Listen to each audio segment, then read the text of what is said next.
একটু বুদ্ধি খাটিয়ে আপনিও বানিয়ে নিতে পারেন মাংসের বিকল্প কাবাব, সবজি কাবাব। এর জন্য নিয়েছি 2টা বড় সাইজের কলা ও আলু।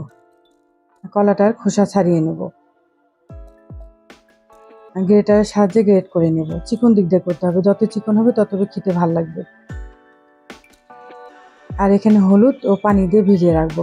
কাঁচা কলা হলুদ দিয়ে ভিজিয়ে রাখলে কষটা ছেড়ে দেয়, তাহলে কালো কালো হয় না। সাইড করে রাখলাম। আলু 2টাকে গ্রেট করে নেব। আলু কিন্তু খোসা ছাড়ানো যাবে না, তাহলে মুচমুচে হবে না। কলাগুলোকে এখন আমি চিপে নিব, যেন একটুকু পানি না থাকে।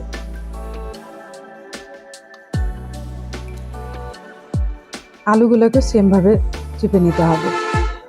এখন দেবো কাঁচামরিচ কুচি, পেঁয়াজ কুচি, আদা ও রসুন বাটা পরিমাণ মতো, আস্ত জিরা, গরম মশলা গুঁড়া, হলুদের গুঁড়া, কাবাব মশলা, পেঁয়াজের বেরেস্তা, বেসনটা আপনারা চাইলে ভেজে নিতে পারেন, আর একটা আস্ত ডিম, সেদ্ধ ডিম, ধনিয়া পাতা কুচি, টমেটো সস, স্বাদ মতো লবণ দিয়ে খুব ভালো করে মেখে নিব। এখনটা কাবাবের শেপ দিয়ে নিব। এটা খুব কম সময়ে বানানো যায়, খরচটাও খুব বেশি না।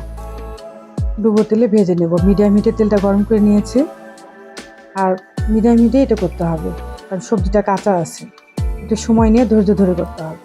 তা সাদা ভাত পোলাওয়ের সঙ্গে দারুণ মজা, এবং বিরিয়ানির সাথেও খেতে পারেন। ভিডিওটি ভালো লাগলে শেয়ার করতে ভুলবেন না।